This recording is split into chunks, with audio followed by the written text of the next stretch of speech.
আসসালামু আলাইকুম everyone, Saima cooking হাউসে সকলকেই স্বাগতম। আজকে আমি দেখাবো কচুরমুখী দিয়ে চিংড়ি মাছের একটি অসাধারণ রেসিপি।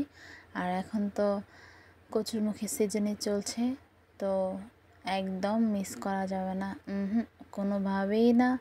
তো চলুন, আমি তো অলরেডি বসিয়ে দিয়েছি, আপনারা দেখতেই পাচ্ছেন। তো এখানে আমি পেঁয়াজ আর কাঁচামরিচটা পরিমাণ মতো তেল দিয়ে ভেজে নিয়েছি।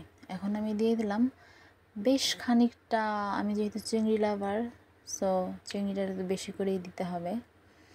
তো চিংড়িটা বেশি করে দিয়ে এখন এটার মধ্যে লবণ অ্যাড করে দিলাম। তো এখন এটা ভালোভাবে মিক্স করে নিচ্ছি। তো আপনারাও এরকমভাবে মিক্স করে নেবেন।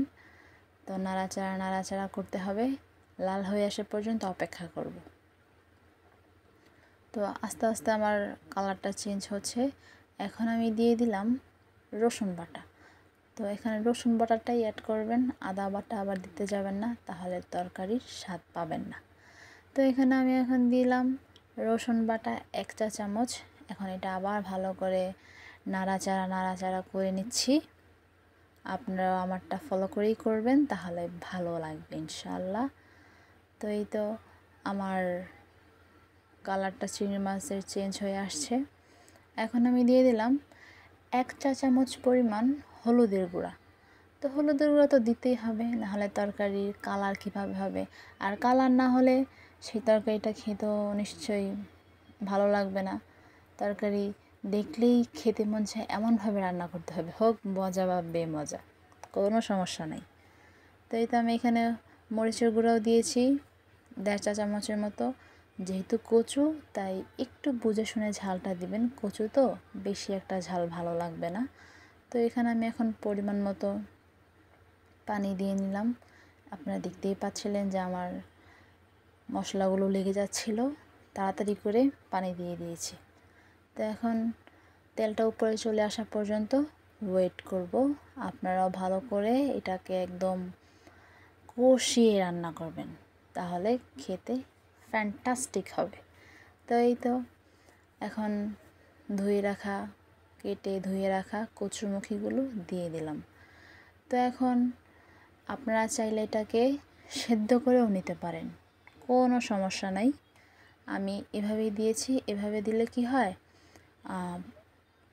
নষ্ট হয় না কোনো কচুরমুখী, সবই খাওয়া যায় আমার কাছে মনে হয়। আপনাদের কাছে যদি আপনারা যদি দুভাবে ট্রাই করে থাকেন, অবশ্যই আমার যে ভিডিওটা দেখবেন সে অবশ্যই একটা কমেন্টস প্লিজ করে যাবেন। তো এই তো আমি এখন ঢাকনা দিয়ে ঢেকে দিলাম। কষানি পর্যন্ত আমি অপেক্ষা করব। তো মিডিয়াম আঁচে রাখবেন, হাই হিটে দিবেন না। আমি আপনাদের সুবিধার্থে আগুনটাও দেখিয়ে নিলাম। তো এখন আমি এটা ভালোভাবে নাড়াচাড়া করে নিচ্ছি। আপনারাও সেম এভাবেই করবেন, তাহলে আমার মতো সুস্বাদু হবে তরকারি খেতে, যে সবাই হাত চেটে পুটে খাবে। তো এই তো এখন আমি আবার ঢাকনা দিয়ে ঢেকে দিলাম। এখন এটা আবার খুলবো। জাস্ট হালকা একটু পানি এসেছে, এটা শুকানোর জন্য সেকেন্ডবার ঢেকে দিয়েছি। হালকা সেদ্ধ হয়েছে। তো আবার ঘুটা করে নাড়াচাড়া করে নিচ্ছি। আজকে আমার ভয়েসটা একটু অন্যরকমই হচ্ছে, জানি না, আমি নিজেকে কন্ট্রোল করতে পারছি না। তো দয়া করে আমার এই নিজেকে কন্ট্রোল না করার ব্যাপারটা আপনারা ইগনোর করবেন প্লিজ। তো এই তো এখন আমার পানি দিয়ে নিলাম, বেশ খানিকটা পানি, কিন্তু সামনাসামনি একদম পারফেক্ট আছে, সেদ্ধ প্লাস ঝোলের জন্য। লাস্টের দিয়ে ঝোল পাই নাই আমি খাইতে। তো এখন আবার ঢাকনাটা উল্টিয়ে নিলাম, সরিয়ে নিলাম। এখন আমার কচুরমুখীও সেদ্ধ হয়ে গিয়েছে, বলকও চলে এসেছে। এখন আমি দিয়ে দেব ধপাস করে কতগুলো ধনেপাতা। আপনারা ধনেপাতাটা অবশ্যই দিবেন, নাহলে একটা মজা একটা শীত ফ্লেভার আপনারা পাবেন না। আর যারা খান না, প্লিজ অবশ্যই একবার হলেও ট্রাই করবেন। একটা অনুরোধ রয়ে গেল, আমি আগে খাইতাম না, এখন খাই। তো আজকের ভিডিওটা এখান পর্যন্তই।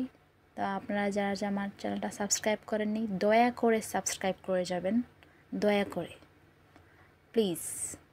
আর ফলো দিয়ে যারা ফেসবুক পেজ থেকে দেখছেন তারা অবশ্যই পেজটাকে ফলো দিয়ে আমার পাশে থাকবেন, অবশ্যই একটা লাইক কমেন্ট শেয়ার করে যাবেন। তো আজকের মতো আমার ভুলভাল ভয়েস নিয়ে এখান থেকেই বিদায় নিচ্ছি। দেখা হচ্ছে পরবর্তী কোনো ভিডিওতে। Thanks for watching.